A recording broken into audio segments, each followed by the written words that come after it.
자, 글로벌 증시를 이끌고 있는 이 뉴욕 미국 증시, 이 올 들어 예상밖 상승세를 이어감에 따라서요, 양적 완화를 조기 종료해야 되는 것 아니냐, 이런 얘기들이 거세지고 있습니다. 이런 가운데 현지 시간으로 오늘부터 이틀간 연준에서 FOMC 회의가 예정돼 있는데요. 그 전망 어떻게 될 것인지 한국경제신문 한상춘 논설위원과 얘기 나눠보겠습니다. 안녕하십니까? 네, 안녕하십니까?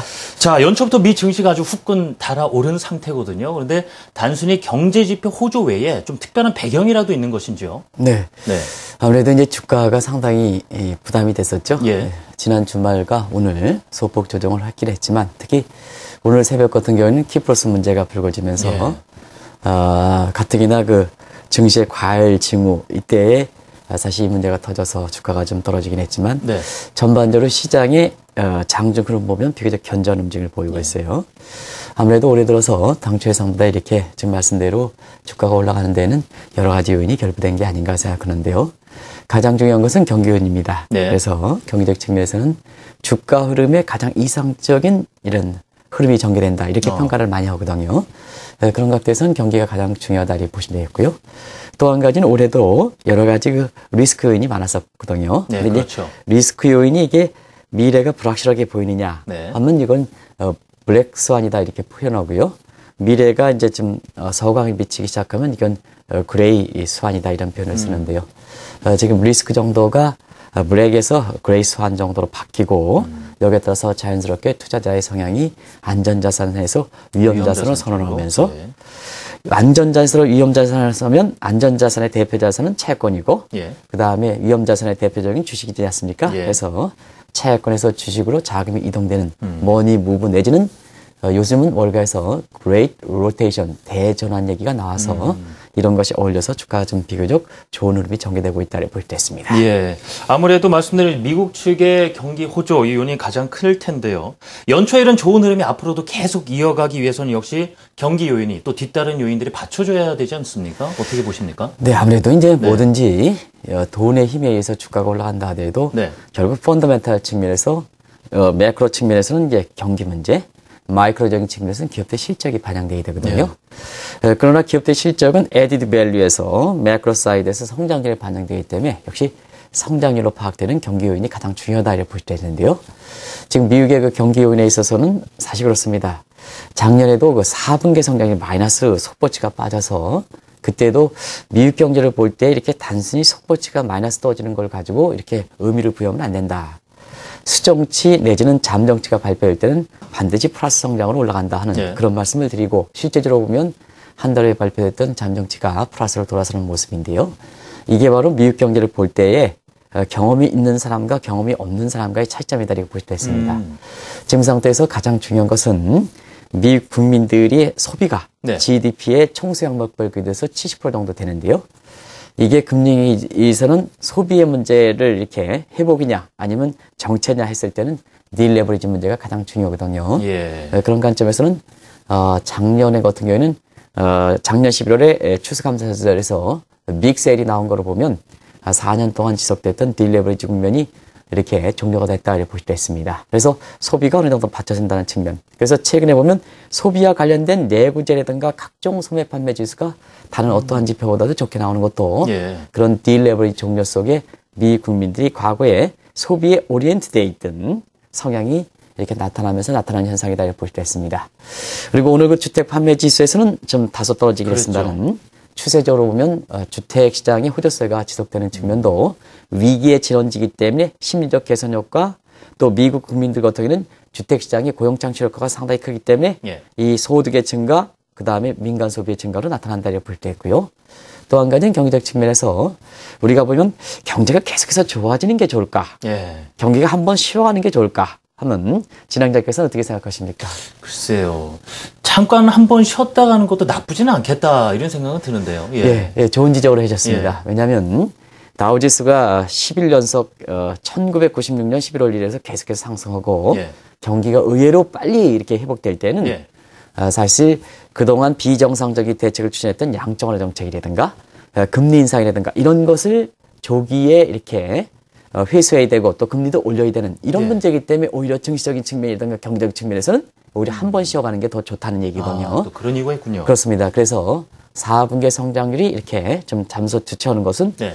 사실 경제적 측면에서는 추세가 바뀌는 게 아니라 골프를 칠 때에 러프에 빠지더라도 쉽게 빠져나갈 수 있는 소프트 패치에 해당된다 이렇게 보시면 되거든요. 그런 측면이 지금 미국 경기다 이렇게 보시면 됐습니다. 그래서 전반적으로 볼 때는 앞서 말씀드린 같이 주가 흐름에 비교적 가장 이상적인 경기 흐름이 전개되기 때문에 향후에 보면은 역시 지속 가능성 여부에서도 충분히 있지 않느냐. 왜냐하면 지금은 민간 소비가 받쳐주는 측면이 있거든요.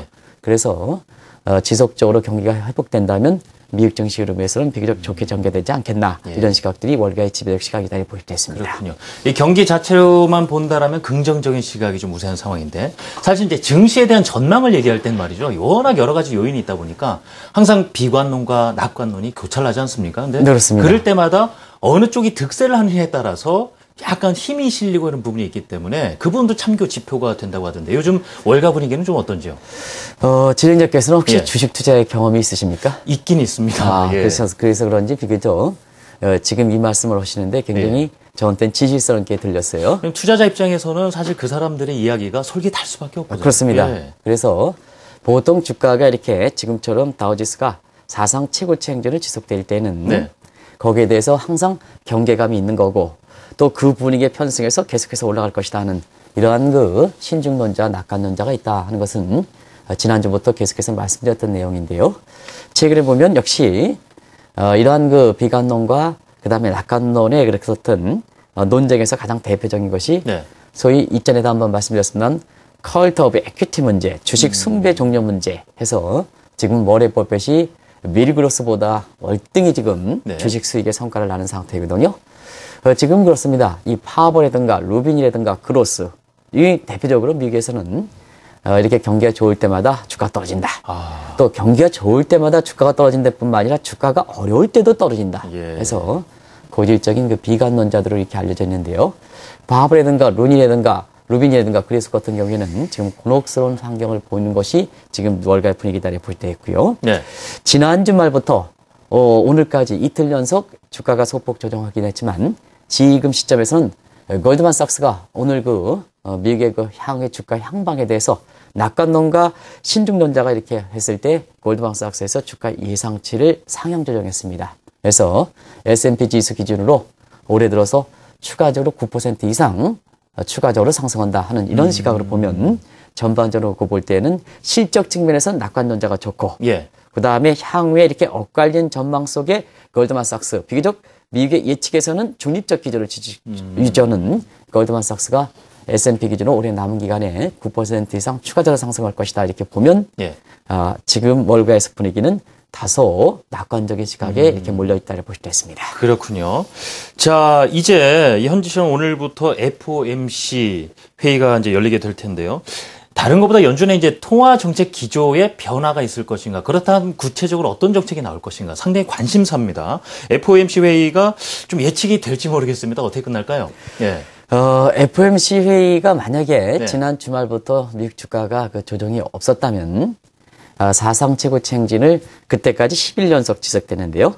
만약에 11일에서 오늘 새벽까지 이렇게 재정됐다면 아마 FOMC 이번 회의는 굉장히 관심을 받았을 거로 이렇게 봅니다. 그러나 지난주부터 미국의 주가가 소폭 조정함에 따라서 대체로 이번에 FOMC 회의는 종전에 이렇게 FOMC 결과 크게 다를 바가 없지 않느냐 이렇게 보는데요.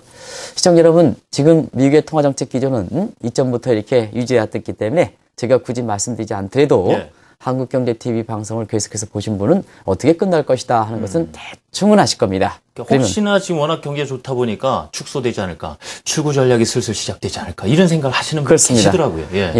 그런 측면에서 이번에 회의 결과는 특별히 변화는 없을 것이다. 그래서 초저금리 정책은 임기 말까지 최소한 지금의 0에서 0.25% 유지하는 기준금리의 밴드폭을 유지할 것이다 이렇게 보시면 되겠고요. 양적 완화는 논란이 있을 겁니다.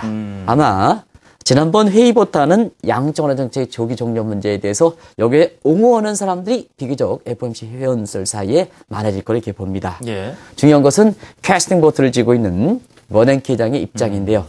버냉키 장이 직전에 미 의회에서 증언한 내용으로 보면 이번에는 양적 완화 정책의 조기 종료 문제는 지금 진행자께서 말씀하신 대로 더 논란 정도가 심할 거로 보이고 예. 찬동하는 FOMC 의원이 더 많아질 거로 보입니다는 예. 결과적으로 보면 이번 회의까지도 이렇게 이 문제에 대해서는 변경이 없지 않겠느냐 이렇게 보고 있고요. 마지막으로 미국은 지금 오바마 정부 입장이나 버냉키 입장이나 가장 중요한 것은 그동안 맺어왔던 성과를 성장률을 끌어올리는 것보다는 네. 성과를 국민들한테 이렇게 디스트리뷰션 분배시키는 것이 확인시키는 것이 더 중요합니다. 그래서 이번 회의 같은 경우는 작년 11월 달에 FRB 역사상 가장 획기적 조치로 이렇게 변경하는 소위 임플로이먼트 타겟팅 제도, 예. 고용 목표제 제도 요걸 다시 한번 확인시켜주는 이런 회의 결과를 도출하지 않겠나 예. 보고 있습니다. 그 양적 완화 얘기를 좀 더 나눴으면 좋겠는데요. 조기 종료 필요성은 일단 제기가 됐고 그렇다면 시기라든가 정도라든가 좀 구체적인 계획은 나올 것인가 하는 부분이거든요. 어떻습니까? 네. 이 양적 완화 정책의 그 예. 문제에 대해서 이 여기 방송에 나오는 전문가들도 네. 경우에 따라서는 진행자도 그런 뉘앙스를 갖고 있는 것 같아요. 근데 양적 완화 정책이 조기에 종료가 된다면 예. 미국 증시라든가 그다음에 미국 경기에는 그만큼 부정적일까? 그동안 뭐든지 양적 완화 정책이 끝나면 미국 증가가 떨어질 것이다. 예. 이런 시각을 많이 갖고 있지 않습니까? 그렇죠. 진행자께서는 그렇게 생각하십니까? 뭐 기존의 사람들 그렇게 얘기를 하다 보니까 뭐 섣부른 확실한 판단을 하기는 좀 어렵지만 그쪽의 얘기가 이렇게 귀담아 들리는 건 사실이죠. 그렇습니다. 예. 지금 분위기가 진행자 말씀하시는 그런 분위기가 지금 대체로 양적 완화 정책과 관련된 이런 분들의 지배적 시각이다 이렇게 보시도 했습니다. 네. 시청자분도 그렇게 생각하시는 분 많습니다. 예. 일단 양적 완화 정책의 조기 종료가 된다는 것은 그만큼 미국 경기가 좋고 증시가 좋다. 또 앞으로도 지속 가능성이 있지 않으면 그동안 양적 완화 정책을 통해서 경기를 극복하고 위기를 극복한 상태에서 보면 사실상 그렇습니다. 우리가 네. 그런 얘기를 하거든요. 양적 완화 정책은 통화 정책 중에서 가장 비정상적인 대책입니다. 네. 가장 비정상적인 대책이거든요. 그래서 엄동설안의 얼음이 꽝꽝 모이기 때문에 종전의 정상적인 통화 정책 가지고 이 두꺼운 얼음을 깨지 못하니까 결과적으로 보면 이 양적 완화 정책 가지고 이 큰 해머를 가지고 두들겨서 네. 지금 봄날에 미국 주가 오르고 그다음에 경기가 회복되는 그린슛 단계거든요. 이 그린슛 단계가 사실상 본대가 잘 자라서 가을에 풍성한 열매, 골든골을 맺기 위해선 너무 획기적 조치를 하다 보니까 거름이 많이 주면 본대를 자라는 것뿐만 아니라 가지도 나오게 되거든요. 가지. 그럼 이 가지를 잘라줘야 됩니다. 가지. 가지를 잘라줘야 본대가 좀 잘 자라서 가을에 풍성한 열매를 아주 아름다운 열매, 맛있는 열매를 맺을 수가 있거든요. 네. 그런 측면에서 양적 완화 정책의 조기 종료다 이렇게 보시도 했습니다. 양적 완화 정책의 조기 종료도 본질은 미국의 경기 회복이라든가 위기 극복을 위해서 가장 이상적인 위기에서 추진하는 것이다 이렇게 보시면 되겠습니다. 예. 양적 완화 정책이 주가의 흐름이라든가 예. 그다음에 경기 흐름을 역행시키는 정책은 아니다 하는 것을 말씀드리고요. 예. 한 가지 더 말씀드리면 양적 완화 정책과 관련해서 추진하면 예. 통화 공급이 더 이상 진행되지 않지 않느냐. 그러면 돈이 공급하다가 줄어들면 절벽처럼 예. 줄어들겠죠. 그래서 예. 재정절벽, 예. 재정절벽에서 통화절벽 얘기를 하는데요. 그렇지는 않습니다. 정책적으로 통화절벽처럼 통화 공급되지 않더라도 그동안 미래가 불확실해서 정부가 푼 돈이 전부 실물경제에 들어간 게 아니라 진행자 속에 주머니 속에 들어간 적이 예. 많거든요. 그러면 양적 완화 정책의 조기 종료가 될 정도로 이렇게 경기가 회복된다면 이 돈의 기회비용이 증가돼서 기회비용을 회피시켜서 증시 주변으로 이렇게 오는 거거든요. 그런 측면에서는 정책적으로 돈이 공급이 줄어든다 하더라도 퇴장됐던 통화가 증시 주변 자금으로 들어오기 때문에 월가의 주변 자금은 그렇게 큰 문제, 통화절벽이 이럴 만큼 크게 감소하진 않는다 하는 것을 말씀드립니다. 알겠습니다. 자, 위원님 이제 좀 마지막 질문을 드려야 될 것 같은데요. 지금 FOMC 회의에서도 자국 이 미국의 경제 전망을 어떻게 볼 것이냐 그 시각이 상당히 중요할 것 같은데 특히 시퀘스터 문제 어떤 시각으로 바라볼 것인가 하는 부분이거든요. 시퀘스터 문제는 많이들 얘기를 많이 하십니다. 네. 근데 항상 말씀드리면 미국은 시퀘스터 문제가 이미 정책적으로 2년 전에 이렇게 결정된 사항이기 때문에 이 시퀘스터에 대한 파장을 이미 감안해서 사실상 이 시퀘스터 내용이 나온 거다 하는 것을 말씀드립니다. 만약에 시퀘스터 추진에 따라서 일부에서 얘기하는 것처럼 미국 경제가 더블딥 상태로 이렇게 빠지게 하는 이런 쪽의 정책은 추진하지 않는다는 것을 다시 한번 말씀드립니다. 사실상 이번 같은 경우에도 지금 말씀하신 대로 오히려 미국의 그 경기 전망에 대해서 과거에는 반기 전망에서 지금 분기 전망으로 바뀌어놓은 상태거든요. 그런 상태에서 보면 이번에 연준 입장에서 수정된 전망이 어떻게 나올까 하는 것을 이렇게 보시면 되겠는데요. 예. 지금 상태에서는 한 0.3%포인트의 CKS에 했던 영향을 하향 조정할 가능성이 있습니다. 이거는 1월달, 2월달에 사실상 미국의 경기 회복, 그 다음에 주가 회복이 이 정도로 더 예상보다 더 올라간 상태거든요. 네. 그래서 CK스타에서 그 정도의 경기 하향풍이 있다 하더라도 종전에 FRB가 유지하고 있는 경제 전망치에서 특별히 달라지는 건 없다. 라는 걸 말씀드립니다. 그런 상태에서 지금 FOMC 회의 결과에 따라서 예. 사실 미국의 증시라든가 경기적 측면에서 크게 흐트러질 수 있는 요인은 그렇게 많지는 않다는 것을 말씀드립니다. 자, 말씀드렸듯이 현지 시간으로 오늘부터 이틀간 연방공개시장위원회죠. FOMC 회의가 열리게 되는데 현재 미국 시장 분위기와 회의 이후의 전망까지 짚어봤습니다. 한국경제신문의 한상춘 논설위원과 함께 얘기 나눠봤습니다. 고맙습니다. 네, 고맙습니다.